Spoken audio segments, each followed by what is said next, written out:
അപ്പൊ ആളുടെ എത്ര കുട്ടികളുണ്ട് ഇവിടെ അറൗണ്ട് ഒരു 40 കുട്ടികളും ഉണ്ട്. 40 കുട്ടികളുണ്ട്. മിൽക്കിംഗ് ഏജ് കഴിഞ്ഞിട്ടുള്ള നെക്സ്റ്റ് ജനറേഷൻ ആയി. അതിന് മുമ്പുള്ള തൊട്ട് മേലുള്ള ജനറേഷനാണ്. ഏറ്റവും കൂടുതൽ പ്രായം കൂടിയ ഈ പശുക്കളാണ്. ഇത് ഈ കാണുന്നത് ഒക്കെയുള്ള പശുക്കളാണ്. ഇനി ഇത് കഴിഞ്ഞ് കഴിഞ്ഞാൽ ഇതിന്റെ എല്ലാം ടൈം എല്ലായിടത്തും ഒരു ഇതൊരു ഗർഭിണികൾ ആയുള്ള പശുക്കളുണ്ട്.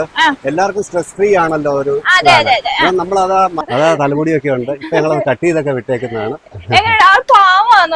വേറെ ഒന്നും ചെയ്യുന്നില്ല. നമസ്കാരം, ഇടപ്പറമ്പി ഫാംസിന്റെ പുതിയൊരു വീഡിയോയിലേക്ക് എല്ലാവർക്കും സ്വാഗതം. ഞാൻ സിനോബി, ഞാൻ ശ്രീമോൻ. ഇപ്പൊ നമ്മൾ നിൽക്കുന്നത് 120 ഗിർ പശുക്കളുള്ള ഒരു ഫാമിലാട്ടോ. അതും എറണാകുളം ഡിസ്ട്രിക്റ്റിൽ അങ്കമാലിക്കടുത്ത് മുന്നൂർ പള്ളിയിലാട്ടോ. അപ്പൊ ഈ ഫാമിന്റെ പേര് പെരിയാർ ഗോശാല എന്നാണ്. ഇവിടെ 120 പശുക്കളുണ്ട്. അത് മാത്രമല്ല ഇവിടെ ഫാമിംഗ് ടൂറിസം ഉണ്ട് കേട്ടോ. അപ്പൊ ഇന്നത്തെ വീഡിയോയിൽ നമ്മൾ കാണാൻ പോകുന്നത് ഈ 120 ഗിർ പശുക്കളെ ഇവിടെ എങ്ങനെ സംരക്ഷിക്കുന്നു, പിന്നെ ഈ ഒരു ഗിർ പശുക്കളെ സംരക്ഷിക്കുമ്പോൾ ഇവർ ചെയ്യുന്ന കുറച്ച് കാര്യങ്ങളുണ്ട്, പിന്നെ ഇവിടുത്തെ കുറച്ച് പ്രോഡക്റ്റുകളുണ്ട്, പിന്നെ ഈ ഒരു ഫാമിംഗ് ടൂറിസത്തിന്റെ പ്രത്യേകതകളുണ്ട്. പിന്നെ നമ്മളിപ്പോ നിൽക്കുന്നത് ഒരു കാടിനോട് ചേർന്ന് തന്നെയാണ്. അപ്പൊ ഒരു കാടിന്റെ ഒരു പ്രതീതിയൊക്കെ ഉണ്ട് കേട്ടോ. പിന്നെ ഇവിടുന്ന് 4 കിലോമീറ്റർ കഴിഞ്ഞാൽ അതിരപ്പള്ളി വെള്ളച്ചാട്ടം ഉണ്ട് കേട്ടോ. അപ്പൊ ഒരുപാട് കാഴ്ചകൾ ഇതിനോടനുബന്ധിച്ച് തന്നെ ആയിട്ടുണ്ട്. അപ്പൊ ഈ ഒരു ഫാമിംഗ് ടൂറിസത്തിന്റെ കാഴ്ചകൾ നമ്മളൊന്ന് കാണാൻ പോകുന്നത് 120 പശുക്കളെ കാണാം, ഇവിടുത്തെ കാഴ്ചകളെല്ലാം കാണാം. അപ്പൊ നേരെ നമുക്ക് വീഡിയോയിലേക്ക് കേട്ടോ. ചേട്ടാ നമസ്കാരം. നമസ്തേ. അപ്പൊ ഇവിടെ എത്ര പശുക്കളുണ്ട്? 127 പശുക്കളുണ്ട്. 127 പശുക്കള്. ഓക്കെ, ഒന്ന് ജസ്റ്റ് നടന്നു. ഇതിനകത്തില് 27 എണ്ണം കാളക്കിടാക്കളാണ്. അതെയോ? 52 എണ്ണം മേൽ കിടാക്കളാണ്. ബാക്കി 52 എണ്ണം കൗസ്. അതിനകത്തില് 21 നമ്പേഴ്സ് ഇപ്പോൾ അത് മിൽക്കിംഗ് കൗസ് ആണ്. ശരിക്കും പറഞ്ഞാൽ ഇവിടെ എത്രത്തിൽ തുടങ്ങിയതാ? ഇത് 2000-ലാണ് 2020 തുടങ്ങിയത്. അതിനുശേഷം നമ്മൾ ഒരു വെറും 25 പശുക്കളിലാണ് തുടങ്ങിയത്. 25 പശുക്കൾ. അതിനുശേഷം പിന്നെ ഒരു 20 അവിടെ കൊണ്ടുവന്നു. ബാക്കി എല്ലാം ഇവിടെ ഉണ്ടായതാണ്. ഓക്കെ. ഇപ്പൊ ഇവിടെ ഉള്ളത് ഗിറും പിന്നെ സഖിവാളും അല്ലേ? ഒരെണ്ണേ ഉള്ളൂ. അത് ജസ്റ്റ് അതൊന്നും അതേ ഉള്ളൂ. അല്ലാതെ ബാക്കിയെല്ലാം 99% ഗിർപശുക്കളാണ്. ഇപ്പം എത്ര സെക്ഷനായിട്ട് ഇപ്പൊ തിരിച്ചേക്കണം? 3 സെക്ഷനായിട്ട് നമ്മൾ തിരിച്ചിട്ടുണ്ട്. ഈ ഒരു സെക്ഷനിലോ ഈ മിൽക്കിംഗ് കൗസ് ആണ്. കൗസിനെയാണ് ഇതിനകത്തുള്ളത്. പിന്നെ അതിന്റെ കിടാക്കള്, കാരണം അതിനെ കണ്ടു കഴിഞ്ഞാലേ അത് നിൽക്കത്തുള്ളൂ. അതിനുവേണ്ടിട്ട് അതിനുവേണ്ടി സെക്ഷൻ നല്ല ഇടക്കുള്ള പശുക്കളാണല്ലേ. നമ്മളെ ഏറ്റവും കൂടുതൽ നമ്മളെ സ്നേഹിക്കുന്നതും ഒരു പ്രശ്നം ഉണ്ടാകുന്നില്ല, ഇടിക്കാനോ നമ്മുടെ സാധാരണ പശുക്കളിൽ ഇരിക്കുന്നതിന് വിട്ടും അങ്ങനെയുള്ള ഒരു കാര്യങ്ങളൊന്നും ഇല്ല. കാരണം നമ്മൾ അധികം ആൾക്കാർ മിൽക്കിംഗ് ടൈമിൽ നമ്മള് വരാറില്ല. വന്നു കഴിഞ്ഞാലും ജസ്റ്റ് വെളിയിരിക്കത്തേ ഉള്ളൂ, കണ്ടിട്ട് പോകും. അത് ടെൻഷൻ ആവുന്ന നമുക്ക് അതിനകത്തില് പെർസെന്റേജ് ഓഫ് മിൽക്ക് കുറയാൻ ചാൻസ് ഉണ്ട്. അത് ഞങ്ങളുടെ ചെയർമാൻ ശ്രീകാന്ത് സാറിന്റെ അദ്ദേഹത്തിന്റെ പാഷനാണ്. അദ്ദേഹത്തിന് ഇങ്ങനെയുള്ള ഒരു പശുക്കളെ ഇവിടെ കൊണ്ടുവന്നു. പക്ഷേ ഇതിനകത്തൊരു ഇത് മെയിനായിട്ടുള്ള കാരണം എന്ന് പറഞ്ഞു കഴിഞ്ഞാൽ ഇത് ഞങ്ങളെ ഈ പശുക്കൾ ഇവിടെ വളരുന്നത് ഇവിടെ തന്നെ വളരും. അതിന് പ്രായമാകുമ്പോൾ ഇവിടെ തന്നെ മരിക്കും എന്നുള്ളതാണ്. അല്ല ഇതിനെ നമ്മൾ വിൽക്കുകയോ മാംസത്തിന് വേണ്ടി വിൽക്കുകയോ ഒന്നും ചെയ്യില്ല. സ്വച്ഛന്ത മൃത്യു എന്ന് പറയും. അതെന്നും അതിന്റെ നാച്ചുറലായിട്ട് ഡെത്ത് ആവുന്നു അന്നായിരിക്കും അതിന്റെ. അത് നമ്മൾ ഇവിടെ തന്നെ കുഴിച്ചിടും. അപ്പൊ ഇതൊരു കാളയുടെ സെക്ഷനാണ്, കാളകളുള്ളതാണ്. ഇവിടെ ഒരു വലിയൊരു കാളയുണ്ട്. ഇവനെങ്ങനെയുണ്ട്? ഇത് ഇതിന്റെ പേര് കൃഷ്ണ എന്നാണ്. ഇദ്ദേഹമാണ് നമ്മൾ ഇവിടുത്തെ വിത്തുകാള നമ്മൾ ആർട്ടിഫിഷ്യൽ ആയിട്ട് നമ്മളൊന്നും ചെയ്യുന്നില്ല. എല്ലാം നാച്ചുറൽ ഉള്ള രീതിയിലാണ് നമ്മളത് ചെയ്യുന്നത്. അപ്പൊ അടുത്ത നെക്സ്റ്റ് ജനറേഷൻ വരുന്നുണ്ട്. ഇത് സ്വല്പം കൂടെ ഏജ് ആയി കഴിഞ്ഞു കഴിഞ്ഞാൽ അത് നമ്മൾ മാറ്റിയിട്ട് നമ്മൾ ഇതിനെ സ്വന്തമായിട്ട് വിടാൻ സമ്മതിക്കും. ഇത് ഒരു 15 വയസ്സോളം കാണും. അതെ, മാക്സിമം നമ്മൾ കെയർ ചെയ്യുവാണെങ്കിൽ 25 ഇയേഴ്സ് വരെ ഇതൊക്കെ നമുക്ക് മാനേജ് ചെയ്യാം. ക്രോസ് ചെയ്യാൻ ഒരു 2 ഇയേഴ്സ് അപ് ടു 2 ഇയേഴ്സ് കൂടെ കഴിഞ്ഞ് കഴിഞ്ഞാൽ ഇതിന്റെ ക്രോസിംഗിന്റെ കപ്പാസിറ്റി തീരും. ഇവിടെ അറൗണ്ട് ഒരു 40 കുട്ടികളും ഉണ്ട്. ഇതിന്റെ കുട്ടികൾ തന്നെ ഉണ്ട്. തൊടുന്നില്ല. ഇത് മനുഷ്യനോട് ഏറ്റവും കൂടുതൽ ഇണങ്ങിയതാണ്. വേറെ പശുവിന്റെ കൂടി ചീറ്റ് അങ്ങനെ ഒന്നും ഉള്ള ഒരു കാര്യങ്ങളില്ല. അത് നമുക്ക് ഈസി ആയിട്ട് ഇഞ്ചക്ഷൻ വല്ലതും ആണോ എന്നുള്ളൊരു പേടി മാത്രം.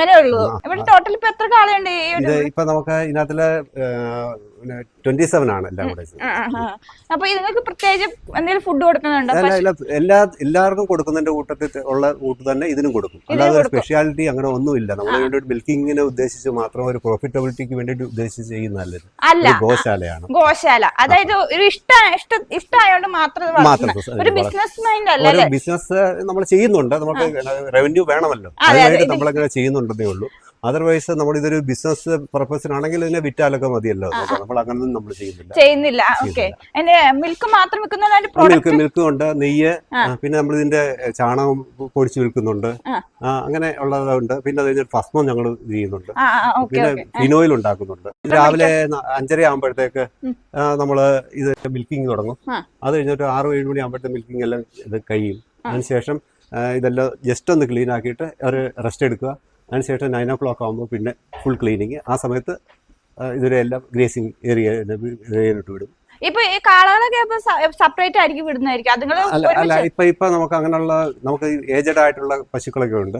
അത് നമ്മൾ സെപ്പറേറ്റ് ആയിട്ട് വേറെ സെക്ഷനിലോട്ടാണ് മാറ്റി വിട്ടേക്കുന്നത്. കാരണം അത് ഇത് ഇൻ കേസ് അങ്ങനെ ഒരു ഇത് വന്നു പോലും പ്രഗ്നന്റ് ആവാൻ പാടില്ല. കാരണം അതൊരു പ്രോബ്ലം ആവും. ഇതിപ്പോ എത്ര വയസ്സാണ്? ഇതെല്ലാത്തിനും ഇത് മിക്സഡ് ആണ്. ഇത് ജസ്റ്റ് ഹീഫേഴ്സ് ആണ്. അന്നേരം ജസ്റ്റ് അടുത്ത പ്രഗ്നന്റ് ആയിട്ട് വരുന്നു. അപ്പൊ നമ്മൾ ഇതിനെ ഒരു മിൽക്കിംഗ് ഏരിയയിലോട്ട് നമ്മൾ കൊണ്ടുപോകും. അപ്പൊ ടോട്ടലി ഇപ്പൊ എത്രത്തോളം ഉൽപാദനം ഉണ്ട് പാലിന്റെ? ഇപ്പൊ അറൗണ്ട് നമുക്ക് രാവിലെയും വൈകിട്ടുമായിട്ട് നമുക്ക് 110 ലിറ്റർ പാല് കിട്ടുന്നുണ്ട്. അത് നമ്മുടെ ഇവിടെ ലോക്കൽ ഏരിയയിൽ നമ്മൾ വിൽക്കുന്നുണ്ട്. പിന്നെ അത് നമ്മുടെ കൗണ്ടേഴ്സ് തന്നെ ഉണ്ട്, അങ്കമാലി സെയിലുണ്ട്. അതവിടെ വന്ന് രാവിലെ കാറി വന്ന് കൊണ്ടുപോകും ശേഷം ചെയ്യുന്നത്. അപ്പൊ ഇതിങ്ങൾക്ക് എന്ത് തീറ്റ കൊടുക്കണേ? ഇത് നമ്മള് മക്കാച്ചോളം വരുത്തുകയാണ്. നമുക്ക് അതിനുശേഷം ഇവിടെ ഒരു പ്ലാന്റ് ഉണ്ട്, അതിനകത്ത് ഇത് കട്ട് ചെയ്യും. കട്ട് ചെയ്തിട്ട് നമ്മൾ പാക്കറ്റിനകത്ത് വെച്ചേക്കും. അതിനനുസരിച്ചുള്ള ഒരു കണക്കനുസരിച്ച് ദിവസം ഇതിനെ നമ്മൾ സപ്ലൈ ചെയ്യുന്നുണ്ട്. ഇതിപ്പോ ഈ ഫാമിലിക്ക് മാത്രമാണോ അതോ പുറത്തേക്കുണ്ടോ? ഇപ്പോൾ ഈ പാക്ക് ചെയ്തേക്കുന്നത് നമ്മുടെ ഇവിടത്തേക്ക് വേണ്ടിട്ട് മാത്രം യൂസ് ചെയ്യാനുള്ളതാണ്. ഇതിപ്പോ എത്ര കിലോയാണ്? ഇത് അറൗണ്ട് 45 kgs. പുറത്തേക്ക് കൊടുക്കുമ്പോൾ നല്ല ഇതേ കാണത്തുള്ളൂ. ഒന്നുകൂടെ കവർ വേറെ എക്സ്ട്രാ കവർ നമ്മൾ ആഡ് ചെയ്യുന്നുള്ളൂ. അപ്പൊ ആദ്യത്തെ സെക്ഷനിൽ നമ്മൾ കാളനെ കണ്ടു, രണ്ടാമത്തെ സെക്ഷനിൽ കറവ പശുക്കളാണ്. ഇത് കുട്ടികളുടെ സെക്ഷനാ. ഓക്കെ. അപ്പൊ ചേട്ടാ ഇത് കാണാൻ പലർക്കും തോന്നും ഒരു കുട്ടീനെ കിട്ടിയ കൊടുക്കുന്നുണ്ടോ? അയ്യോ, ഞങ്ങള് ഇവിടെ വളർന്ന ഒരു കുട്ടിയെ നമ്മൾ വെളിയിൽ കൊടുക്കില്ല. ഇതെന്ന് വരെ ഇവിടെ ജീവിക്കുന്നു, അന്ന് വരെ ഇവിടെ ജീവിക്കും. അതാ ഉദ്ദേശത്തിലാണ് ഇത് ഞങ്ങൾ വളർത്തുന്നത്. ഗോശാല എന്ന് ഉദ്ദേശിക്കുന്നത് അത് തന്നെയാണ്. ഞാൻ വന്നപ്പോ ഉണ്ടല്ലോ ഇവിടെ ഞാൻ ബാഗ് വെച്ചപ്പോ എന്തെങ്കിലും കഴിക്കാനാ എന്റെ എളുപ്പം വന്നത്. നല്ല ഇണക്കുണ്ട് കേട്ടാ. അപ്പളേ ഈ ഫാമിലി വേറൊരാളുണ്ട്, അത് കാണിച്ചു തരാം. നമുക്ക് അകത്തേക്ക് കയറാം. ഇവരിപ്പോ എത്ര പ്രായം ഉണ്ടെന്നേ? ഇപ്പൊ ഒരു 4 വയസ്സ് കാണും. പെണ്ണ ആണ്. പ്രാടാന്നാ പേര്. തലമുടിയൊക്കെ ഉണ്ട്. ഇപ്പൊ ഞങ്ങൾ കട്ട് ചെയ്തൊക്കെ വിട്ടേക്കുന്നതാണ്. വേറെ ഒന്നും ചെയ്യത്തില്ല. ഇത് കൊണ്ടുവന്നിട്ട് ഇപ്പൊ 4 വർഷം ആവുന്നുണ്ട്. 4 വർഷം ആവുന്നുണ്ട്. ഇവിടുത്തെ ഏറ്റവും ഗുഡ് ഗേൾ ആണ്. നമ്മൾ ഒരു ഫാം ടൂറിസം ഉദ്ദേശിച്ചുകൊണ്ട് കൺസെപ്റ്റ് ഇവിടെ ചെയ്താണ് ഉദ്ദേശിക്കുന്നത്. നമുക്ക് എല്ലാ ഫെസിലിറ്റിയും ഉണ്ട്. അപ്പം നമ്മൾ ഇനി ഒരു കുതിരയുടെ വരും ഉടനെ തന്നെ. മുതിരയുള്ള ഫീഡ് മേടിക്കുന്നത്. ശരി, നമ്മൾ ചെയ്യുന്നത് നമ്മുടെ ഈ ഫാമിന്റെ ഒരു 4 കിലോമീറ്റർ അകലെയായിട്ട് ഏരാറ്റുമുഖം ഉണ്ട്, വെള്ളച്ചാട്ടം ഉണ്ട്. അതിനോട് പിന്നെ പ്രകൃതി ഗ്രാമം എന്ന് പറഞ്ഞ സ്ഥലമുണ്ട്. പിന്നെ ആതിരപ്പള്ളി വാട്ടർഫാൾസ്, അത് ഫേമസ് ആണല്ലോ. അന്നേരം അവിടെ പോയിട്ട് നമുക്ക് ഇവിടെ വന്നിട്ട് ഒരു ദിവസം ഇവിടെ താമസിക്കാനുള്ള ഒരു ഇതായിരുന്നു, കൺസെപ്റ്റ് ആയിരുന്നു നമ്മുടെ. അപ്പൊ അത് ഉടനെ തന്നെ നമ്മൾ ചെയ്യും, ഡെവലപ്പ് ചെയ്ത് വിസിറ്റ് ചെയ്യാം. ഇതിന് നമുക്ക് അവർക്ക് കാണാനുള്ള അവസരങ്ങളെല്ലാം നമ്മൾ ചെയ്യുന്നു. നമ്മൾ ഒരു ഫീസ് നമ്മൾ ഇതുവരെ ചാർജ് ചെയ്തിട്ടില്ല. അപ്പൊ ഇനി കാണാൻ പോകുന്ന കുറച്ച് പ്രായമായ പശുക്കളെയാണ് ഇവിടെ സംരക്ഷിക്കുന്നത്. ഇവർക്ക് പ്രായമില്ല. ചേട്ടാ, ഇവിടെ പ്രായം കൂടിയ ഏതാ പശു ഉള്ളതാ? ഇത് ഈ നിൽക്കുന്നതെല്ലാം നമ്മുടെ പ്രായം കൂടിയ പശുക്കളാണ്. ഏറ്റവും പ്രായം കൂടിയത്? ഏറ്റവും കൂടുതൽ പ്രായം കൂടിയ ഈ പശുക്കളാണ്. ഇത് ഈ കാണുന്നത് ഒക്കെ ഉള്ള പശുക്കളാണ്. ഇനി ഇത് കഴിഞ്ഞ് കഴിഞ്ഞാൽ ഇതിന്റെ എല്ലാം ടൈം ആയി. അപ്പൊ എത്ര വയസ്സുണ്ട് ഇതിനൊക്കെ ഏകദേശം? ഇപ്പൊ ഇതെല്ലാത്തിനും ഒരു 17 വയസ്സുള്ളതായിരിക്കും. അപ്പൊ ഇപ്പൊ ഓട്ടോമാറ്റിക്കലി ഇതിന്റെ ഇനി നെക്സ്റ്റ് ജനറേഷൻ ഒന്നും വരാതെ നോക്കുക എന്നുള്ളതൊക്കെയാണ് നമ്മുടെ ഇത്. അത് ഫുഡിന് യാതൊരു ഇതുമില്ല, കുറവില്ല. എല്ലാവർക്കും കൊടുക്കുന്നത് എല്ലായിടത്തും നമ്മൾ ഇവിടെ കൊടുക്കും. അല്ലാതെ പ്രായം കൂടിയത് എത്ര കഴിക്കുന്നോ അത്രയും നമ്മൾ കൊടുക്കുന്നുണ്ട്. അപ്പൊ ഇവിടെ ഓരോ സെക്ഷനും ഓരോ ബോർഡ് വെച്ചിട്ടുണ്ട് അല്ലേ ചേട്ടാ? അതെ അതെ. ഇതിപ്പോ മിൽക്കിംഗ്, ഇത് മിൽക്കിംഗ് കൗസ് ആണ്. അന്നേരം അതിന് പ്രത്യേക കെയർ വേണം മിൽക്കിംഗ് കൗസിന്. അതിനനുസരിച്ച് നമ്മൾ ഓരോ സെക്ഷനായിട്ട് ഓരോ ഗ്രൂപ്പായിട്ട് നമ്മൾ തിരിച്ചിട്ടുണ്ട്. ഇതാണ് ജസ്റ്റ് മിൽക്കിങ്ങിന് വേണ്ടിയിട്ടുള്ള അതിന്റെ കുട്ടികൾ, ഇപ്പോഴുണ്ടായ കുട്ടികളാണ്. ഇതുകൊണ്ടാണ് നമ്മൾ മിൽക്കിംഗ് ചെയ്യുന്നത്. അതിന് അതിനെ വേണ്ടിയിട്ട് ഒരു ഗ്രൂപ്പ് ഉണ്ടാക്കിയിട്ടുണ്ട്. അതിനുശേഷം അല്ലാത്ത ഗ്രൂപ്പ് ഉണ്ട്. അതിനേക്കാൾ ഏജഡ് ആയിട്ടുള്ള ഗ്രൂപ്പ് വേറെ ഉണ്ടാക്കിയിട്ടുണ്ട്. ഇത് കാണണം, അല്ലെന്നുണ്ടെങ്കിൽ അത് അതിന് ടെൻഷൻ ആവും. ഇത് ഇവിടെ പോയി ഞങ്ങളോട് വന്നപ്പോഴേ ഈ ഒരു ഗോശാലയിൽ പാട്ടൊക്കെ ഇട്ടിട്ടുണ്ടായിരുന്നേ. അപ്പൊ ഞങ്ങൾ ചേട്ടാ ഒന്ന് നിർത്താവോ എന്ന് ചോദിച്ചു. കാരണം വെച്ചാൽ ഞങ്ങളെ ചാനൽ കോപ്പറേറ്റ് അടിക്കുന്നോണ്ടാണ്. എല്ലായിടത്തും ഒരു ഇതൊരു ഗർഭിണികൾ ആയുള്ള പശുക്കളുണ്ട്. എല്ലാവർക്കും സ്ട്രെസ് ഫ്രീ ആണല്ലോ ഒരു നമ്മളത് ഇതായിട്ടൊരു മ്യൂസിക് എന്ന് പറഞ്ഞു കഴിഞ്ഞാൽ അതിന്റെ സ്ട്രെസ് കുറയും എന്നുള്ളതാണ് ഉദ്ദേശം. അന്നേരം അത് എപ്പോഴും അത് കേട്ടോണ്ടിരിക്കുക. അത് കേട്ടോണ്ടിരിക്കുമ്പോൾ ഒരു യാതൊരു വിധമായിട്ടുള്ള സ്ട്രെസ്സും നമ്മൾ കൊടുക്കുന്നില്ല. ഫ്രീ മൈൻഡഡ് ആയിട്ടുള്ള. ഞങ്ങൾ വന്നപ്പോ നല്ലൊരു അറ്റ്മോസ്ഫിയർ ആയിരുന്നു. കാരണം വെച്ചാൽ കയറി വരുമ്പോ ഒരു ബോർഡ്, പിന്നെ അതിന് ശേഷം ഒരു പാട്ടും, പിന്നെ അതുപോലെ നിങ്ങളെ കാണുമ്പോ തന്നെ ഭയങ്കര എന്താ പറയാ മാനസികമായ ഒരു വലിയൊരു സന്തോഷവും. ഞങ്ങൾ വന്നപ്പോ മഴയായി പോയിട്ടോ. അപ്പൊ ഗിർ പശുക്കളുടെ പാലിൽ നിന്ന് പ്രോഡക്റ്റുകൾ ഉണ്ടാക്കുന്നുണ്ട്. അപ്പൊ ഇത് നെയ്യ് അല്ലേ? ഇത് എത്ര ലിറ്ററിന്റെ ഒക്കെ കാണും? ഇത് 250 മില്ലിയുടെ, ഇത് 1/2 ലിറ്ററിന്റെ. 1/2 ലിറ്ററിന്റെ നമ്മളെ കുപ്പിയിലേ കൊടുക്കാവുന്ന ചെയ്യുന്നുള്ളൂ. നമ്മൾ പ്ലാസ്റ്റിക് നമ്മൾ യൂസ് ചെയ്യുന്നില്ല. ഇതെങ്ങനെയാണ് കേരളത്തിൽ എവിടെ എത്തിച്ചോ? അത് എങ്ങനെയാണ് അതിന്റെ കാര്യം? കൊറിയറിൽ നമുക്ക് ചെയ്യാൻ പറ്റും. നമ്മുടെ ഇവിടുത്തെ റേറ്റ് അതിന് 2500 പെർ ലിറ്റർ ആണ്. സാധാരണയായിട്ടല്ല, ഇത് 36 ലിറ്ററിനായിട്ടാണ് 1 ലിറ്റർ നെയ്യ് കിട്ടുന്നത്.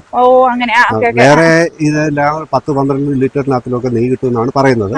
പക്ഷെ ഇത് ആകെ 36 ലിറ്ററിലാണ് നമുക്ക് 1 ലിറ്റർ നെയ്യ് കിട്ടുന്നത്. ഗോൺ ഓയിൽ എന്ന് പറയും. നമ്മളെ പശുവിന്റെ യൂറിനകത്തില് ഇതിനകത്ത് നിന്ന് എടുക്കുന്നത് നമ്മൾ ഉണ്ടാക്കുന്ന പ്രൊഡക്റ്റ് ആണ്.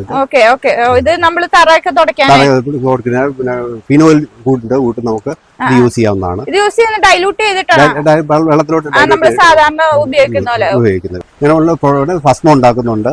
പിന്നെ ചാണകപ്പൊടി നമ്മൾ കൊടുക്കുന്നുണ്ട്. പിന്നെ പാല് നമ്മൾ കൊടുക്കുന്നുണ്ട്. പിന്നെ ഇതിന് വരുന്ന മോര വരുന്നത് നമ്മള് അത് പശുവിന് തന്നെ തവിടും ചേർത്ത് ഉപ്പും ചേർത്ത് തിരിച്ചു കൊടുക്കുക. ഈ ഫിനോയിൽ എത്ര രൂപയ്ക്ക് വിൽക്കണേ ചേട്ടാ? ഇത് നമ്മൾ 50 രൂപയ്ക്കാണ് നമ്മൾ 50 രൂപയ്ക്ക് 1 ലിറ്ററിന് പാക്ക്. അപ്പൊ ഇതിന്റെ കോൺടാക്ട് നമ്പർ ഞങ്ങള് ചാനലിൽ കൊടുത്തേക്കാം. ആവശ്യമുള്ളവർ കോൺടാക്ട് ചെയ്താൽ മതി. അപ്പൊ ഇന്നത്തെ വീഡിയോ ഷൂട്ട് ഇപ്പൊ ഇതോടെ കഴിയാണതാ. അപ്പോഴേക്കും മഴയൊക്കെ ഏതാണ്ട് അവസാനിച്ചു തുടങ്ങിയിട്ടുണ്ട്. അപ്പൊ ഇന്നത്തെ വീഡിയോ നിങ്ങൾക്ക് ഇഷ്ടപ്പെട്ടെന്ന് വിശ്വസിക്കുന്നു. വീഡിയോ ഇഷ്ടപ്പെട്ട എന്ത് ചെയ്യണം? ലൈക്ക് ചെയ്യണം. അതുകൊണ്ട് തന്നെ ചാനൽ ഒന്ന് ഫോളോ ചെയ്യാൻ മറക്കരുത് കേട്ടോ. അത് മാത്രമല്ല, ഈ വീഡിയോ ഒന്ന് പരമാവധി ഷെയർ ചെയ്യണം. അപ്പോൾ ഈ ഒരു ഫാമിംഗ് ടൂറിസവുമായി ബന്ധപ്പെട്ട് നിങ്ങൾക്ക് എന്തെങ്കിലും അറിയാനുണ്ടെങ്കിൽ അപ്പോൾ ഇവിടുത്തെ കോൺടാക്ട് നമ്പർ ഞങ്ങൾ കൊടുക്കുന്നുണ്ട്. ഈ നമ്പറിൽ ഒന്ന് വിളിച്ചാൽ മതി. അപ്പോൾ അടുത്ത വീഡിയോ കാണാം. അതുവരെ ബൈ.